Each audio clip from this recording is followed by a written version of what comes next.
এই লোক যতগুলো কথা বলবে গাছ থেকে ততগুলো পাতা ঝরে পড়ে যাবে, আর যেদিন সমস্ত পাতা ঝরে পড়ে যাবে সেদিন এই লোকটাও মারা যাবে। এরপর সে চিন্তা করে যে গাছটাকে সে কেটে ফেলবে, কিন্তু গাছে আঘাত করলে সে আঘাতটি তার শরীরেই লাগে। এরপর সে চিন্তা করে আর কখনো কথাই বলবো না, মানুষকে লিখে লিখে বোঝাবো। কিন্তু লেখার ফলে সে অনেক মানুষ অনেক কথা বলে। এরপর সে চিন্তা করে মানুষকে ইশারা ইশারা বোঝাবো, এবং সে অনেক গরিব মানুষকে সাহায্য করে এবং একটি বুড়ো লোককে রাস্তা পার করে দিতে সাহায্য করে।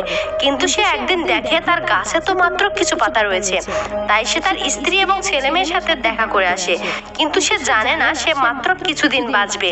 এরপর সে সকালে তার বাবার কবরের জিয়ারত করতে আসে, আর তখন তার গাছের সর্বশেষ পাতাটিও ঝরে পড়ে যায়, আর সাথে সাথে সে মারা যায় এবং আকাশ থেকে বৃষ্টি পড়তে শুরু করে।